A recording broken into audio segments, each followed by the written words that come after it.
Hello, Sid Roth here. Welcome to my world, where it's naturally supernatural. We had the high privilege, before the book, The Harbinger, even came out, of interviewing. We were the first ones in the country. We had a CD series of The Harbinger by Rabbi Jonathan Cahn, which has gone on to be a New York Times bestseller. Over 2 million of these books have been distributed. But Jonathan called me the other day, and he said, Sid, God has given me a revelation. I call it the mystery of the Shemitah. And it's so big that it affects everything we as a people are personally doing and will affect the rise and fall of the United States of America.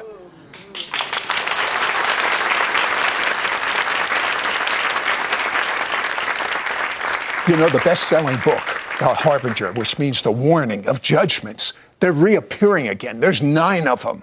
But one of the ones that is reappearing is the understanding and the revelation of a biblical term called the Shemitah. Now, Rabbi Jonathan, what is the Shemitah?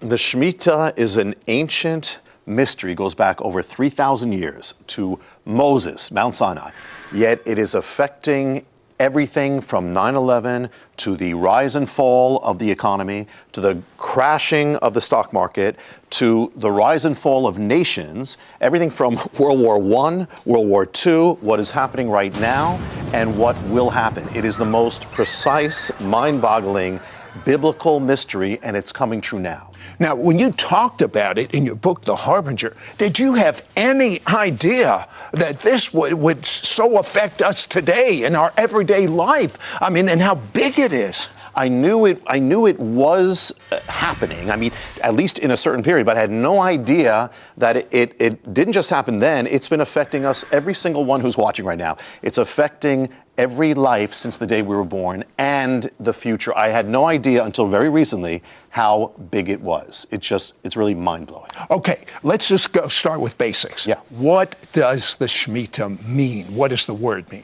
The Shemitah means the release, but it could also mean, literally, it can also mean the fall or the collapse in Hebrew. It can also mean the shaking. And what it is this. In Mount Sinai, God gave this law to Israel. Every 7th year, you would have a Sabbath year, a year of rest. That rest was called the Shemitah. There was no sowing, no reaping of the land. And on the last day of the Shemitah, the day is called Elul 29 on the biblical calendar. On that last day, something unique happens. All credit is wiped away. All debt is wiped away. The financial accounts of the nation are wiped clean.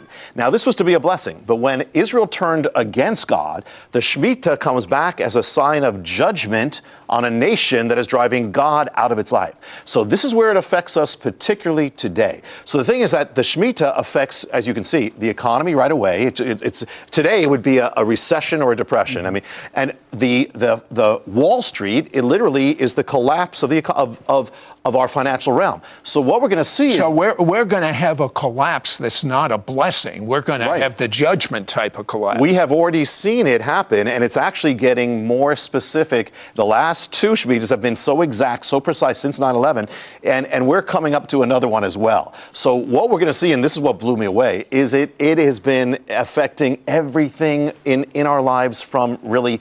There's no end to it. It's amazing and it's precise, down to the days, the hours, even the seconds. Okay, give us some background. Like they explain every 7 years. Yeah, every 7th year. So you have this rest, and here's the keys to know, because we're gonna see what's happening right now. The keys are, number one, you have the 7-year cycle. So the 7-year cycle, everything stops, and then you have this financial wipeout. Okay. According to the Bible, every 7th year, yes, we have just a blessing from God, or if we haven't done what God's asked, it becomes a judgment. It became a judgment. Actually, in 586 BC, wiped out Jerusalem. They were in Babylon for 70 years, and the Bible says it was because it was timed according to how many Shemitahs they broke. So it becomes this amazing thing. It not only wipes away accounts, it can wipe away cities and nations. You know, if someone is a non-believer in the Bible as being from God, just looking at these patterns that are affecting us today, that have affected us historically, nations being rising and falling, economies rising and falling. I mean, it's just, how could anyone not be a believer in the Bible? Yeah, amazing. And here, Sid, if you look, here's an example. If you look at the last 40 years of our financial history, you look for, there's 5 great turning points or long-term collapses combined often with recessions. When did they take place? I'll give you an example. 1973, first one. Second one, 1980. Third, 1987. Fourth, 2000. And fifth, 2007, Great Recession. What do you notice about all of them? Every one of them is separated by a 7-year period. I mean, 73 to 80, 7 years. 80 to 87, 7 years. 2000 to 2000, 7 years. Are any of them linked specifically to the year of the Shemitah? 1973, year of the Shemitah. 1980, Shemitah. 87, Shemitah. 2000, Shemitah. 2007, the Shemitah. Every single 100% of them happened according to the appointed time in the Bible. Some of these things went down to the seconds. So if you go, listen, take it larger. Go to the greatest crashes in history, and you'll find, do any of them take place linked to the year of the Shemitah? The majority of them do. I mean, I'll give you an example. This is the third greatest crash in history, 1937 and 38. When does the Shemitah happen? 1937 and 38, same year. In fact, when the Shemitah begins, the next day, Wall Street collapses. Here's another one, the Great Recession. When does that happen? It is 2007 and 8. When does the Shemitah happen? 2007 to 8. And on the exact day of the Shemitah appointed to wipe away the financial accounts, Elul 29, the whole stock market collapses. The Great Depression is even linked to this. When you have this peak day of the Shemitah, right after that comes the greatest month collapse in American history. I mean, it is mind-boggling. You know, Jonathan, I used to be a stockbroker on Wall Street. If I had only understood these biblical principles, if I was a mutual fund manager, I could be the top mutual fund in the world. I don't understand. Maybe that's why there's going to be a great wealth transfer. The wealth of the sinner is stored up for the righteous. But we have to understand these biblical principles. When we come back, I'd like to find out the future of America based on the Shemitah. How about you? We'll be right back to It's Supernatural. We now return to It's Supernatural. I am amazed, Rabbi Jonathan, how big this is. This isn't some little principle. This affects everything. Explain. Yeah, the Shemitah has so many facets. It's not only, now we just touched on how it's affecting the economy, Wall Street, everything, but it actually affects even physical realities. And the first thing, one of the mysteries in here is called the mystery of the towers. In the Bible, the word for tower is migdal. That comes from a Hebrew word gadal, which means greatness. So there's a link between towers being built and greatness, or, you know, a nation's greatness or its pride, its glory. We're great, you know. Yeah, you know what that reminds me of? The Tower of Babel. Exactly. That's what they were trying to do. We're going to make a name for ourselves. That's exactly. We're going to build a tower up to heaven. That's exactly it. Now, could there be, now there's a mystery here, could it be that the rising of the highest towers in the world actually mark the rising of nations and powers? And we're going to see, this is linked to the Shemitah, it's amazing. For instance, from the Middle Ages, the highest towers were in Europe, the center of power was in Europe. But a change took place in about 1870. There's the greatest tower rises up in a new land. It's America. 1870. The next year, America becomes the strongest economic power on earth. The mantle goes from Britain to America. So the rise of the tower actually marks it. From then on, America builds the highest towers on earth as its power keeps growing and growing and growing and growing. But we're going to see there's a link with the Shemitah. Because in 1945, at the end of the Second World War, height of American power, there's a plan to build a new tower that's going to represent America's greatness. It's the World Trade Center. 1945 is the year of the Shemitah. The tower is conceived, the World Trade Center, year of the Shemitah. It's begun they start building it in 1966, year of the Shemitah. It's built for a 7-year cycle, the exact cycle of the Shemitah, 7 years of the Shemitah. Finished in 1973, year of the Shemitah. And then, finally, 2001, it's destroyed in the year of the Shemitah. Now, here's a link. Now, what's the towers? Towers are about rising. The Shemitah is about falling, actually means let fall. The tower is about the glory of man. The Shemitah is about humbling the pride of man or the pride of a nation. So here we see in the Bible, the Shemitah wipes out accounts we saw that are built up. It also wipes out realities that are built up too. And so here in the year of the Shemitah, actually as the Shemitah gets to its peak, that's when 9/11 happens. 9/11 happens at the peak of the Shemitah, the last week, when it's getting ready for the day of nullifying, wiping things out. And actually, the collapse of the tower causes the collapse of Wall Street. You have the greatest, so you have the collapse of a tower, the pride of a nation, and you have the collapse of Wall Street at the same time on the day of the Shemitah, which means that even the timing of 9/11 was determined, had to be determined exactly by the ancient mystery of the Shemitah. And here's the prophetic things with this, Sid. This is just one of the things, that if the rise of a tower speaks of the rise of a nation, what does the fall of a tower speak of? It's a warning of the future of America. So as you point out, a harbinger was 9/11. Yeah. It's a warning. How many warnings do we get before judgment? What's a pattern? God is merciful. With the harbinger, exactly right. This follows the harbingers, and not only was that a harbinger, but then there's a tower going up right now at Ground Zero, which in the harbinger, it's the fourth harbinger. Well, that's linked to the Shemitah as well. There are things happening since the harbinger came out. It's been coming true, and that's linked to the Shemitah, that there are signs appearing, we can't get into it, but the signs have to do with that tower about what is rising up at Ground Zero, which is linked to defiance. Because remember, this tower also, the tower that's rising now, was conceived in the year of the Shemitah at the same time, with that vow that about defiance that was made on Capitol Hill. And it's probably going to be completed, most likely, in the year of the Shemitah that's coming. So that's just a little bit of the Shemitah and the tower, but this also is about the rise and fall of nations. The Shemitah gives the key about when Cuando las naciones se levantan y caen, como en América. Te daré un ejemplo de cómo este misterio tan grande está afectando todo.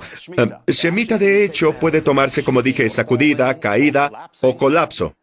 1917, tienes el año del Shemitah, tienes un colapso en Wall Street, pero también tienes una sacudida de las naciones llamada la Primera Guerra Mundial. El Shemitah es sobre el colapsar. En esa guerra tienes el colapso de los poderes, el colapso de 4 imperios, el imperio alemán, el húngaro, el ruso y el otomano. Todos se colapsan en el año que está unido al Shemitah. Y también tienes unido al Shemitah, está ligado al levantamiento de naciones. En 1917 es el año que comienza el levantamiento del poder mundial de América en el escenario. Entra al mundo la Primera Guerra Mundial. Así se considera. Tienes el inicio de este levantamiento. Pero si tomas 4 Shemitahs luego, que es 28 años, interesante, 4 en la Biblia es el número de los reinos, te lleva a 1945 y tienes otro cataclismo global. Tienes la sacudida del mundo, la sacudida de la Segunda Guerra Mundial. Tienes de hecho que los ataques de Hitler comienzan en 1938. Es el año del Shemitah. Va 7 años a 1945 hasta que termina el mismo Shemitah. El Holocausto comienza. Kristallnacht se reconoce a 1938 como el año fatídico, el año del Shemitah. Termina en 45, año del Shemitah. Cuando llegas al pico del Shemitah, también llegas al pico de la Segunda Guerra Mundial, del verano del 45. Te aproximas al día del Shemitah de nulificar las cosas. Ese es el día de la erradicación, liberada en el mundo como el poder más grande para erradicar el átomo, lo atómico. La guerra nuclear llega al fin de la guerra. Es como ese crescendo. La guerra termina en la última semana del Shemitah, todo ese periodo de 7 años, y cuando de hecho en Berlín los aliados tienen un desfile de celebración, es el día del final del Shemitah. Por eso, la historia mundial, eso lanza a los Estados Unidos como el superpoder del mundo, incluso la Guerra Fría, el año del Shemitah. Ahora, si vas un periodo más, vas a 4 Shemitahs, luego 28 años, Shemitah también significa la caída de la nación. Te lleva al 73, punto clave, 1973, América decide legalizar la matanza de los niños no nacidos, el mismo pecado por el que fue juzgado el antiguo Israel. Y ese mismo año también es el año que América pierde su primera guerra. Vietnam se colapsa. El mismo día, 15 de agosto, América ganó la guerra antes en otro Shemitah. Y tienes eso de la caída ahora, y el mismo año de la caída tienes el World Trade Center, que marca los mismos años que América legalizó la matanza de sus niños. Y tú ves... Bueno, con la impresionante precisión que hemos visto en el pasado, ¿qué nos dice de ahora y del futuro? Ya volvemos a Es Sobrenatural. Estamos de regreso a su programa Es Sobrenatural. El rabí Jonathan nos habló de que cuando tenemos el Shemitah, que es cada 7 años, significa la bendición de Dios. Pero si no seguimos las leyes de Dios, se vuelve una maldición. Cosas horribles han pasado en la historia de Israel. Entramos en un Shemitah justo ahora. ¿Cuándo comienza? El Shemitah comienza el 25 de septiembre. Lo recuerdo porque es mi cumpleaños, así que es fácil. El 25 de septiembre. Y va hasta el 13 de septiembre del 2015. Escucha unas cosas. Una es, Dios no tiene que hacer nada. Él no tiene que hacerlo necesariamente siempre. Sin embargo, otra advertencia es que Él puede. Y la cosa es que el patrón en general es este. Al comienzo del Shemitah no necesariamente Escucha, yo, si fuera Dios, ni siquiera estaría esperando el Shemitah. Con todo es decir, lo que estamos haciendo es picarle los ojos a Dios con el dedo como nación aquí en Estados Unidos. En verdad, me alegra no ser Dios. Dios tiene mucho más misericordia que yo. Pero si estudias la Biblia, tiene un punto de juicio. Sí, y eso es lo peligroso, porque cuando combinas todo esto, ¿a dónde va este país? Cuando combinas a los presagios que aparecen y continúan, cuando combinas el Shemitah, esa es la cosa. La cosa es esto. En los últimos 2 Shemitahs, en 2001, 2002 y luego 2007 y 2008, sí. Ves que el misterio se vuelve más y más preciso e intenso. Está aumentando, porque en el 2001 tenemos el colapso más grande del mercado de valores de la historia. Es el día exacto que señala la Biblia, el Lul 29, para borrar las cuentas financieras. 7 años después, 2008, tienes otro gran colapso en la historia de América, más grande, y pasa exactamente el mismo día señalado por la Biblia. 2 grandes colapsos pasan exactamente 7 años hebreos, coinciden en días, horas y segundos. El misterio se está volviendo más intenso. Y sabes, está yendo tan rápido, ¿sí? Quiero que lo captes. Es tan preciso lo que dice él. Es el año, el día, el segundo. ¡Vaya! ¡Qué Dios tan maravilloso servimos! Sí, y la cosa es que significa que la nación estamos progresando hacia el juicio. Es exactamente lo que pasa en América, así que... De nuevo, Dios no tiene que hacer nada a nuestro criterio, pero hay que estar alerta. Bueno, dime la fecha exacta en que comienza y en que termina. 25 de septiembre es el comienzo de este y en año. general, de nuevo, al principio no es necesariamente notorio, pero si algo se elige para este año, y en general se va armando hasta su pico, que es cuando pasan las cosas, ¿sí? Que es el 13 de septiembre del 2015. También hemos hablado de esto antes. Pasa con el periodo de la luna de sangre también. ¿Sabes? Porque el periodo de la luna de sangre es 1 año y medio y estamos en ese medio. Pero lo que queda del año es totalmente del Shemitah. Todo está pasando al mismo tiempo como Shemitah. Es como una convergencia de advertencias. Parece. Y la otra cosa es que hay otra cosa, Sid. En la Biblia, una de las señales del juicio es el oscurecimiento del sol. No digo que cada eclipse sea, sin embargo, hay algo aquí. Esta es la cosa, escucha. Cuando ese gran día del pico viene, el 29 de Elul, habrá un eclipse solar marcando el día. El gran día de la nulificación, al final del Shemitah, habrá un eclipse solar ese mismo día. Cuando hablamos de la torre, todo se une. Cuando acaban de poner el capitel para hacerla más alta de América, el día que lo pusieron hubo otro eclipse solar. ¿Y sabes cuándo fue la última vez, Sid, que un eclipse solar pasó en el 29 de Elul? Fue en el 87. Tuvimos la erradicación más grande de Wall Street de la historia. Justo después de eso, no digo que tenga que ser, bueno, pero entonces hagamos la pregunta obvia. Has estudiado esto, pero no solo como un erudito, que lo eres, sino por revelación. Quiero que me digas qué crees tú que va a pasar. Pienso que sea lo que pase en este periodo o no, yo estaría listo. Y pienso sin lugar a dudas que una gran sacudida viene a América. Y esa sacudida afectará la economía, afectará la esfera financiera, y puede haber más que solo esas esferas, pero afectará eso. Algo como la hambruna en la tierra. Creo que incluso los servicios y la infraestructura se detendrán. Creo que habrá una gran advertencia y es la misericordia de Dios. Porque en este punto, sin la sacudida, no creo que haya un avivamiento. Lo que Dios quiere es avivamiento. Pero debemos estar listos. Lo que puede ser sacudido será sacudido. Bueno, solo nos quedan 2 minutos. ¿Qué es el séptimo Shemitah llamado jubileo? Bueno, hay muchas cosas. Solo diré esto, ¿sí? Cuando llegas al séptimo Shemitah, es decir, 7 veces, 7 años, 49 años, llega el jubileo. El jubileo está ligado al misterio del Shemitah. El jubileo es la restauración, volver a tu tierra, volver a tu hogar, eres restaurado a tu herencia. Bueno, hace 2000 años, Israel perdió su herencia, perdió la tierra. Bueno, lo que pasa es, recuerda que el jubileo solo comienza en el año después del Shemitah. Bueno, la restauración de Israel comienza en 1917 con la declaración Balfour cuando le devuelven la tierra a Israel, Bretaña. 1917, el año siguiente al Shemitah, es lo siguiente, es como el jubileo, es la restauración de la tierra. Si vas 7 Shemitas luego de 1917, te lleva a 1967, la restauración de Jerusalén, justo después del año del Shemitah, y es la restauración. Y el siguiente ya viene, el siguiente, si avanzas 7 Shemitas más, llegas al siguiente que es en 2015, el año después de eso es 2016. No digo que Dios tiene que hacerlo, pero es impresionante lo que ha hecho. Él es impresionante, está a cargo de todo. Entonces el séptimo Shemitah ya viene y podría ser el cierre, no solo para este país, sino para todo en el final de los Podría ser tiempos. profético. Y de nuevo, no ponemos a Dios en una caja, pero es asombroso. El Shemitah tiene el misterio de todo. Pero el misterio de todo debe ser Sí. simple. Sí. Está en Yeshua, Jesús, el Mesías judío. Sí. Arrepiéntete de tus pecados. Pídele a Jesús que sea tu Señor y more dentro de ti. Comienza a leer la Biblia y te digo algo. Si caminas en la misma paz, te entrenaré y te equiparé para caminar en lo que Dios me dio. Nada te molestará. Nada. God's given you